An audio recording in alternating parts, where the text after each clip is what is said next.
என் கருத்து என்னன்னே தெரியாமையே பல பேர் என்ன விமர்சனம் பண்ணிட்டு இருக்கிறேன். கும்பாபிஷேகம்னு ஒரு புஸ்தகம் எழுதியிருக்கிறேன். அதில் என்னுடைய எல்லா கருத்தையும் நான் பதிவு பண்ணேன். இப்போ இல்லை, நான் 30 வருஷத்துக்கு முன்னாடி எழுதின பதிப்பு, அது 100 பதிப்பு வந்திருக்குது அந்த புஸ்தகத்துக்கு. எதுக்கு சொல்ல வரேன், அதில் கும்பாபிஷேகத்துக்கு ஒரு பாட்டு இருக்குது, பழைய பாட்டு நான் மேற்கொள்ளல் எடுத்து போட்டிருக்கிறேன். ஒரு புலவர் எழுதுறாரு, கோயில் திருப்பணி எப்படி எப்படி கட்டலாம். நீங்கள் பாருங்களேன், வைக்கோலை வச்சு அந்த காலத்தில் ஒரு சின்ன பிள்ளையார் வச்சுருப்பாங்க. வசதி இருக்காது கிராமங்களில். வைக்கோல் எப்படி போட்டு உள்ளுக்குள்ளே ஒரு மாரியாத்தால வச்சுருப்பாங்க. புல்லில் கோயில் கட்டியிருக்காங்க தெரியுமா? வைக்கோல் என்ன புல்லு தானே, வெறும் புல்லை போட்டு உள்ளே வச்சுருப்பான் ஏழை. இன்னும் சில பேர் கொஞ்சம் வசதியாக இருப்பாங்க, ஒரு செங்கல்ல கட்டியிருப்பாங்க கோயிலை, சின்னதாக சுட்ட செங்கல் வச்சு கட்டியிருப்பாங்க. மகாராஜா கோயில் கட்டினா எப்படி கட்டுவான்? கருங்கல்ல கட்டுவான். இந்த புலவர் பாடுறாரு பாருங்க, எதில் கட்டினா எவ்வளோ புண்ணியம்னு ஒரு பாட்டு பாடுறாரு. புல்லினால் வருடம் 100, நீ புல்லில் கட்டினேன்னா உனக்கு 100 வருஷ புண்ணியம்னர். இந்த 100 வருஷம் என்னங்கிறது பாட்டோட கடைசியில் வரும், கொஞ்சம் பொறுமையாக கேளுங்க. நீங்கள் தான் விளம்பரம் வரைக்கும் பொறுமையாக இருந்து தானே முடிவெல்லாம் நீங்கள் சீரியலில் பார்க்குறீங்க.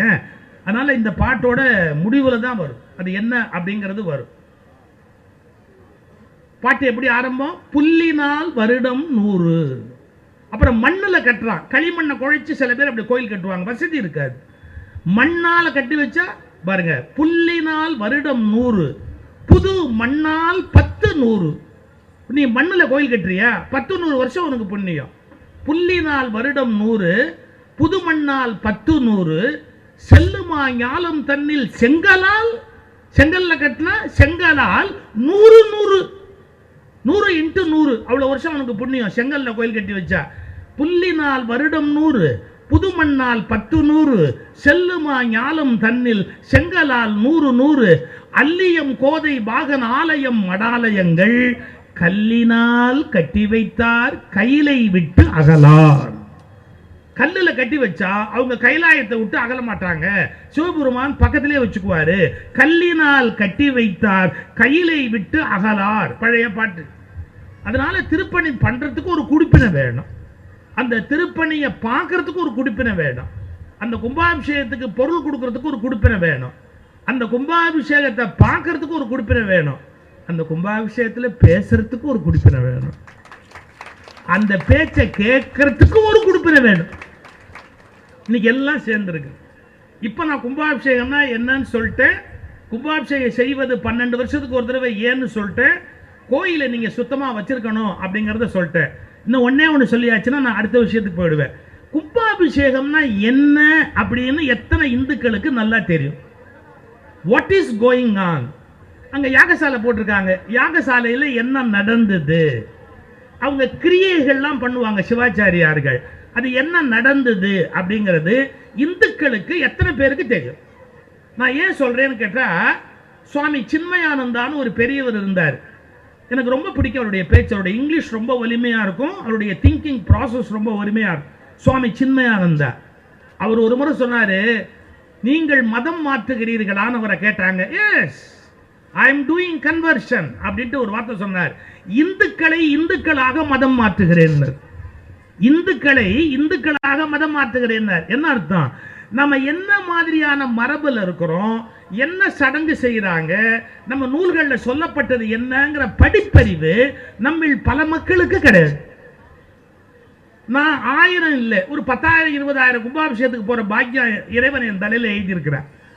இப்ப கும்பாபிஷேகத்துக்கு போனா யாகசாலையில் என்ன பண்றாங்கிறது நமக்கு தெரியணுமா வேணாமா? பாருங்க, ஒரு கும்பாபிஷேகத்துக்கு நான் போகும்போது, இப்போ இன்னைக்கு கும்பாபிஷேகம் முடிஞ்சு போச்சு, நான் மாலை பேசுறேன், அந்த கும்பாபிஷேகம் முதல் நாள் பேச்சு. என்ன பண்ணாங்க, வாங்க யாகசாலைக்கு அப்படின்னு யாகசாலைக்கு கூட்டிட்டு போறாங்க. நான் சொன்னேன், யாகசாலைக்கு வரலாம், எப்பவுமே நான் கொஞ்சம் அகலமா இருக்கிறதால நான் போய் நின்னா 3 பேருக்கு மறைக்கும், அதனால தயவு செய்து நான் போய் முன்னாடி நின்று இப்படியே கும்பிட்டு போவோமே, நான் முன்னாடி வந்தா 3 பேருக்கு மறைக்கும்னு. அவர் எனக்கு யோசனை சொன்னார், சைடா நில்லுங்கன்னு, சைடா நில்லுங்க, அப்ப கூட 2 பேருக்கு மறைக்கும்னு. அதை பார்த்தா முடியுமா, வாங்கன்னு கூப்பிட்டு போனார். நான் போய் அட்ஜஸ்ட் பண்ணி ஒரு மாதிரி சைடா நிக்கிறேன். ஒருத்தர் சொல்றாரு, தெரியல நவருங்க, தெரியல நவருங்க. நான் உடனே முழுசா நகர்ந்து முன்னாடி வாங்க, நீங்க பாருங்க அப்படின்னு. நான் இப்போ ஒரு வார்த்தை சொல்லிட்டு போறேங்க, நாம் தெய்வத்தை தரிசிப்பது புண்ணியம், இன்னொருவர் தரிசிக்க விரும்புகிற போது அவர்களை தரிசிக்க விடுவது அதைவிட புண்ணியம். நான் எது பேசினாலும் ஆதாரம் இல்லாம பேச மாட்டேங்க, ஆண்டாள் நாச்சியார் திருப்பாவையில் என்ன எழுதுறாரு? போதுவீர் போதுமினோ நேரிழையீர், போகிறவர்கள் போங்கள், முதல்ல போய் சாமி கும்பிடுங்க. போதுவீர் போதுமினோ நேரிழையீர், இது சத்தியம். கோயில உட்கார்ந்து சொல்றேன். நாம சாமி கும்பிடுவது புண்ணியம். அதைவிட புண்ணியம் மற்றவருக்கு வழிவிட்டவர்களை கும்பிட வைப்பதால் அதைவிட பல மடங்கு புண்ணியத்தை நாம் சம்பாதிக்கிறோம். இதெல்லாம் பல பேருக்கு தெரியாது. போதுவீர் போதுமீனோ, கும்பிடுறவங்க கும்பிடுங்க. இதெல்லாம் படிச்சுட்டதால நான் என்ன பண்ணேன், ஐயோ நம்ம மறைக்க கூடாதுன்னு தள்ளி நின்றுக்கிட்டு, இப்போ கூட என்ன உள்ள கூட்டு போனாங்க. நான் ஒருத்தர் சொன்னா, ஐயா வழி விடுங்க, அங்க வரிசையில் நிக்கிறவங்க கும்பிடணும், அது கெட்டு போக கூடாது. அந்த மாதிரி நான் யாகசாலையில ஓரமா நின்றுக்கிட்டு, தெரியுதுங்களா அப்படின்னு. அவரு தெரியும் தெரியும் தெரியும். நான் அதோட நிறுத்தி இருக்கலாம், எனக்கு போதாத நேரம். என்ன தெரியுதுன்னு அவர் வருஷம் ஒண்ணுமே தெரியுது இல்ல, அங்க என்ன நடக்குதுன்னு ஏதாவது தெரியுதா? தெரியும். நான் கோச்சுக்கல. நான் என்ன சொல்ல வரேன், இந்துக்களை எஜுகேட் பண்ணணுமா இல்லையா? ஒரு மந்திரம் நடக்குது, இந்த கிரியை நடக்குது, சுவாமி எப்படி அந்த யாகசாலைக்குள்ள வராரு, யாகசாலையிலேருந்து கோயிலுக்குள்ள எப்படி வராரு, இதை யார் எஜுகேட் பண்றது? someone must teach இல்லையா? கோயில்கள் பாடசாலைகளாக இருக்க வேண்டும்ங்கறனா, we must teach something. வர்றவங்களுக்கு நம்ம சொல்லி கொடுக்கணும். இப்ப சொல்றேன் பாருங்க. இல்ல இங்க பெரியவங்க யாராவது வந்திருப்பீங்க, கோயில்ல யாகசாலையில என்ன நடந்தது, அந்த கிரியைகள் எப்படி சுவாமி கோயிலுக்குள்ள என்டர் பண்ணார் அப்படிங்கறத நம்ம முழுசா தெரிஞ்சு வச்சிருக்கோமான்னு எனக்கு ஒரு சந்தேகம். யாராவது தெரிஞ்சிருந்தா சொல்லுங்க, எனக்கு இன்னும் ஆட்சேபனை இல்லை. இல்லைன்னா சொல்லிட்டு போறேன். எப்படி மேலேந்து சுவாமி என்டர் பண்றாருன்னா, இறைவன் எங்க இருக்கிறார்? இதுக்கு ஒரே ஒரு பதில், எங்க இல்ல. எங்க இல்ல? எல்லா இடத்துலயும் இருக்கிறார். எல்லா இடத்துலயும் இருக்கிற இறைவனை நீங்க ஒரு இடத்துல கொண்டு வரீங்க. நல்ல கவனிங்க.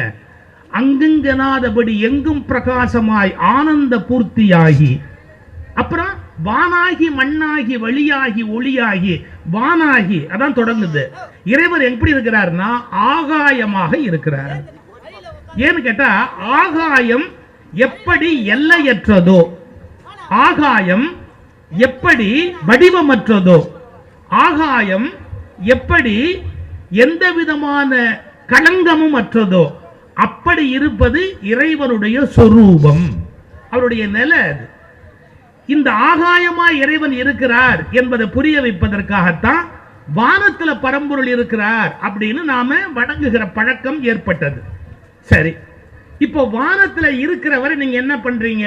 தாம்பரம், பழைய தாம்பரம், அரசரடி, குளக்கரை, விநாயகர், இப்ப என்னென்ன வச்சிருக்கீங்க பாருங்க, வார்டு நம்பரு, இன்னும் அதனால்தான் கவுன்சிலர் கூட இங்க இருக்கிறாரு.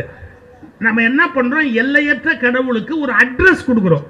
இன்னும் ஒண்ணு தான் கொடுக்கல, என்னன்னா ஓட்டர் ஐடி கொடுக்கல.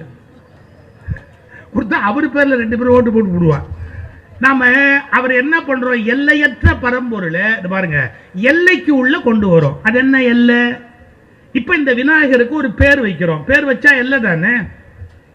அட்ரஸ் கொடுத்துட்டோம், குளக்கர விநாயகர் அப்படின்னு அட்ரஸ் கொடுத்துட்டோம். அட்ரஸ் வந்துருச்சா? இதை விட முக்கியமான வார்த்தை பாருங்க, எத்தனை மணிக்கு கோயில் பூட்டுவீங்க, எத்தனை மணிக்கு கோயில் திறப்பீங்க அப்படின்னு ஒரு கணக்கு இருக்குது. எத்தனை மணிக்கு பூட்டுவீங்க, எத்தனை மணிக்கு திறப்பீங்கன்னு கோயிலுக்கு ஒரு கணக்கு இருந்தா என்ன அர்த்தம்? சாமி பார்க்கறதுக்கு நேரம்ங்கிற எல்லை கொண்டாந்துட்டீங்க. என்னென்ன கொண்டாந்துட்டீங்க? காலம், இடம், எல்லா எல்லைகளுக்குள்ளேயும் அந்த சுவாமியை நம்ம கொண்டு வரோம். இது புரிஞ்சுக்கணும். அப்போ எல்லையற்ற ஒன்றை எல்லைக்குள்ளே கொண்டு வருவது என்பது சில கிரியைகளால மட்டுமே முடியும். அந்த கிரியைகளை தான் சிவாச்சாரியார்கள் இங்க செய்யறாங்க. நீங்க புரிஞ்சுக்கணும். பாருங்க, வானத்துல இருக்கிற கடவுள் அருவமா இருக்கிறார். அருவம்னா என்ன? ஆப்ஸ்ட்ராக்ட், வடிவமே இல்லாதது, குணமற்றது, பரபிரம்மம். அது எல்லாமா அப்படியே இருக்கு. அந்த வானத்துல இருக்கிற ஆற்றலை நீங்க என்ன பண்றீங்க? இப்ப யாகசாலையில சிவாச்சாரியர்கள் என்ன சொல்லியிருப்பாங்க? மந்திரம் சொல்லியிருப்பாங்க. சிவனுக்கு ஒரு மந்திரம் இருக்கு, விநாயகருக்கு ஒரு மந்திரம் இருக்கு. அதை ஜபிக்க ஜபிக்க ஜபிக்க அந்த எனர்ஜி அப்படியே உள்ள அந்த நெருப்புக்குள்ள வரும். ஆனா நெருப்புக்குள்ள எப்படி வரும்? அவங்க சுவாச காற்று வழியா மந்திரத்தை ஜபிக்க ஜபிக்க பாருங்க, ஆகாயத்தில் இருக்கிற கடவுள் காற்றில் இறங்குகிறார். காத்துல தானே மந்திரம். இப்போ ஒருத்தர் மந்திரம் சொல்றாருன்னு வச்சுக்கோங்க, அந்த மந்திரத்தை நீங்க கேட்கணும்னா இந்த இடத்துல ஏர் இருந்தாதான் அதுல மந்திர ஒலி டிராவல் பண்ணும். சவுண்ட் எதுல டிராவல் பண்ணும்? காத்து வழியா தான் டிராவல் பண்ணும். நீங்க சயின்ஸ் படிச்சவங்களுக்கு தெரியும், இந்த பாத்திரத்தை எடுத்து வேக்யூம் உள்ளுக்குள்ள இருக்கிற காற்றை பம்ப் பண்ணி வெளியே எடுத்துட்டீங்கன்னா இங்க ஒண்ணு சொன்னா இங்க கேட்காது. சாதாரணமா இங்க சொன்னா இங்க ஒண்ணு கேட்குது இல்ல ஒரு சவுண்டு. அதுக்கு காரணம் உள்ள இருக்கிற ஏர் காத்து. காத்தை நீங்க வேக்யூம் கிளியர் பண்ணிட்டீங்கன்னா இங்க ஓம்னு சொன்னா இங்க ஓம்னு கேட்காது. ஏன்னா காத்து தான் மந்திரத்தை எடுத்துட்டு போகும். இப்ப சிவாச்சாரியார் என்ன பண்றாரு? மந்திரத்தை ஜபிக்கிறாரு. ஓம் நமஸ்தே அஸ்து பகவன் விஸ்வேஸ்வராய மகாதேவாய திரியம்பகாய திரிபுராந்தகாய திரிகாலாக்னிகாலாய காலாக்னி ருத்ராய நீலகண்டாய மிருத்யுஞ்சயாய. இப்போ சிவபெருமானுக்குரிய மந்திரம். இதை ஜபிக்க ஜபிக்க என்ன ஆகும் அப்படின்னு கேட்டீங்கன்னா பாருங்க, காத்துல இருந்து அந்த வைப்ரேஷன் புறப்பட்டு எங்க வருது? ஆகாயத்துல இருந்து காத்துக்கு இறங்குது. இதே மாதிரி ஜபங்களை பண்ணி பண்ணி பண்ணி பண்ணி அவங்க என்ன பண்றாங்க? யாக நெருப்ப கண்ணால பார்க்கணும். கண்ணால பார்த்தா என்ன வரும்? நோக்கு வர்மம்னு ஒண்ணு கேட்டிருக்கீங்களா? கேரளால இருக்கு. நோக்கு வர்மம்னா என்னன்னா பாருங்க, ஒருத்தர் ஆசான் அப்படின்னு ஒருத்தர் நிப்பாரு. அவரை நீங்க கிட்டக்கையே போக முடியாது. அவரை வீழ்த்தணும்னு நினைச்சா நீங்க வீழ்த்தவே முடியாது. ஏன் தெரியுமா? நீங்க 5 அடிக்கு அந்தாண்ட வரும்போது அவர் கண்ணால இப்படி பார்த்தாருன்னா அப்படியே நீங்க விழுந்துருவீங்க. நான் ஏதோ காதுல பூ சுத்துற வேலை சொல்லல. யூடியூபுக்கு போங்க, நோக்கு வர்மம்னு போடுங்க. நோக்கு வர்மத்துல கேரளால இப்போ ஒருத்தர் இருக்கிறாரு. அவரை ஒரு தொலைக்காட்சி நிருபர் பேட்டி காண போனா அவர் 5 அடி முன்னாடி நிக்கிறாரு. இவர் தொடக்கூட இல்லை. அவனை அப்படியே பார்க்கிறாரு. சுருண்டு கீழே விழுந்துட்டான். ஒண்ணுமே பண்ண முடியாது. அப்புறம் அவரு ஒரு தட்டு தட்டுறாரு. அப்பதான் எழுப்ப முடியும். அப்ப இந்த பார்வைக்கு எவ்வளவு சக்தி இருக்குது. நோக்கு வர்மம் அப்படின்னு பேரு. சிவாச்சாரியார்களுக்கு அந்த வித்தை தெரியணும். எப்படி தெரியுங்களா? ஆகாசத்துல இருக்கிற ஆற்றலை அவங்க காற்று வழியான மந்திரங்கள்ல இறக்கி காத்துல இருந்து அந்த நெருப்பை பார்ப்பாங்க. இந்த நெருப்பை பார்க்க பார்க்க பார்க்க அந்த இறை ஆற்றல், நீங்க விநாயகரோ முருகனோ அம்பிகையோ எந்த தெய்வமோ பெருமாளோ யாரை குறித்து மந்திரம் சொல்லப்படுதோ அந்த தேவதையின் சொரூபம், கொஞ்சம் கவனிங்க, அந்த தேவதையின் சொரூபம் அக்னியில் 12 அங்குல உயரத்துக்கு எரியும்.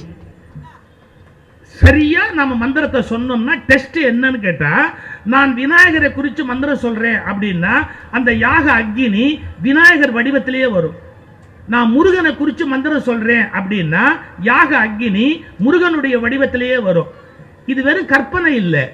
என் நண்பர் ஒருத்தர் கும்பகோணத்தில் இருக்கார், ஸ்ரீவித்யா உபாசகர். அவர் என்ன பண்ணுவாரு? ஸ்ரீவித்யா பூஜையில கஜ பூஜை, யானைக்கு பூஜை பண்ணணும். இப்ப நாம கோ பூஜை கஜ பூஜைன்னா என்ன பண்றோம்? நம்ம வீட்டுல பால் கொடுக்குறவருக்கு காசு கொடுத்தா பசுமாட்டை கொண்டாந்து நிறுத்துவாரு. நம்ம உடனே அகத்திக்கீரை கொடுத்துட்டு மஞ்சளும் குங்குமம் வச்சு அந்த கோவை சுத்தி வருவோம். நல்ல கவனிங்க, கஜ பூஜைன்னா யானை. கோயில்காரருக்கு காசு கொடுத்தா யானையை கொண்டாந்து வீட்டு வாசல் நிறுத்துவாரு. நாம அந்த யானைக்கு இங்க வந்து குங்குமம் பழம் எல்லாம் அதுக்கு கொடுத்துட்டு சுத்தி வருவோம். என் நண்பர் கும்பகோணத்தில் இருந்தவர் ஸ்ரீவித்யா உபாசகர். யானைக்கெல்லாம் புக்கிங் பண்ண மாட்டாரு. அவர் ஜெபிச்சுக்கிட்டே இருப்பாரு. அப்படியே ஜபம் பண்ண பண்ண கோயில் யானை அறுத்துக்கிட்டு ஓடியாந்து ஒரு வீட்டு வாசல்ல நிற்கும். இதான் மந்திரம் பலிதமாயி இருக்குங்கிறதுக்கு அடையாளம். சார், நம்ம என்ன பண்ணனாலும் டெஸ்ட் பாஸ் பண்ணணும். நம்ம என்ன பண்ணனாலும் டெஸ்ட் பாஸ் பண்ணி குவாலிஃபை பண்ணணும். சும்மா நாம வந்து தெரிஞ்ச மாதிரியே பேசக்கூடாது. நம்ம எந்த அளவுக்கு வித்தையில சித்தி ஆயிருக்கிறோம் அப்படிங்கிறதுக்கு டெஸ்ட் இருக்கு. கும்பாபிஷேகம் பண்ணா கருட மேல வரணும். நீங்க யாக அக்னியில ஒரு சுவாமியை கொண்டு வந்து நிறுத்தினா யாக அக்னியில சுவாமியோட வடிவம் வரணும். போட்டோ எடுத்து பார்த்தா அப்படியே அந்த எனர்ஜி லெவல் அப்படியே அந்த யாக அக்னியில் நிற்கும். இப்ப இவங்க என்ன பண்றாங்க? மேலேந்து இறக்கி காத்துல, காத்துல இருந்து எங்க? நெருப்புல. நெருப்புல வந்ததுக்கு அப்புறம் என்ன நடக்கும் தெரியுங்களா? ஒரு கும்பத்துல தண்ணி வச்சிருக்காங்க. இந்த நெருப்புல சுவாமி வந்த உடனே அவருக்கு திருப்தி பண்ணணும். இப்ப நம்ம வீட்டுக்கு ஒருத்தர் பெரிய மனுஷன் வந்தா கொஞ்சம் தண்ணி கொடுப்போம், உட்காருங்க தண்ணி கொடுங்க அப்படி. இப்ப நான் ஐயா வீட்டுக்கு போனேன், அவங்க காஃபி முறுக்கு என்னென்ன கொடுத்தாங்கன்னு சொல்லிடணும். ஏதாவது சாப்பிட்டா கரெக்டா சொல்லிடணும். நல்ல டீ கொடுத்தாங்க. யாருக்கு டீ வேணாலும் அவங்க வீட்டில் போய் குடிங்க, ஏதோ என்னாலான உதவி நம்ம சொல்லிட்டு போயிடலாம். அருமையான டீ கொடுத்தாங்க, காஃபி இல்லை டீ கொடுத்தாங்க. எதுக்கு சொல்ல வரேன்? ஒரு பெரிய மனுஷன் வீட்டுக்கு வந்தால் அவங்களுக்கு வேண்டியதெல்லாம் கொடுப்பாங்க. தண்ணி குடிக்கிறீங்களா அப்படின்னு. இதுக்கு என்ன பேரு? மரியாதை பண்றதுன்னு பேரு. அது மாதிரி இப்ப சுவாமி எங்க வந்திருக்கிறாரு? நெருப்புல வந்துட்டாரு. உடனே நெருப்புல என்ன பண்ணுவாங்க? அவருக்கு பூர்ணாகுதி கொடுப்பாங்க. இந்த பூர்ணாகுதின்னு இப்படி கொடுக்குறாங்களே என்னன்னு கேட்டா, உள்ள வந்திருக்கிற தெய்வ சக்திக்கு என்னென்ன கொடுக்கணுமோ அதையெல்லாம் எடுத்து அந்த நெருப்புல கொடுப்பாங்க. அப்படி ஆகுதி கொடுத்தோடனே கடவுள் திருப்தி அடைவார். வந்தவங்களுக்கு எல்லாம் கொடுத்த உடனே பெரிய மனுஷங்க திருப்தி அடைவாங்க. அடுத்து ஒரு ரிக்வெஸ்ட் பண்ணணும். என்ன? வாங்க உள்ள எங்க கோயிலுக்கு வாங்க, வாங்க எங்க கோயிலுக்கு வாங்க. எப்படி கூப்பிடுறது? தர்பையால கூப்பிடணும். அவங்க தர்பையால ரிக்வஸ்ட் பண்ணுவாங்க, இங்க இருந்து கும்பத்துக்கு வாங்க, இங்க இருந்து கும்பத்துக்கு வாங்க அப்படி. நீங்க கவனிச்சிருந்தா தெரியும், யாகசாலையில அக்னி அதுக்கு பக்கத்தில் இருக்கிற கும்பம் இருக்குல்ல, அந்த கும்பத்திலிருந்து காப்பர், வெள்ளி, இதுல அப்படியே ஒரு ஒயர் கனெக்ஷன் பண்ணுவாங்க, தர்ப மூணும்.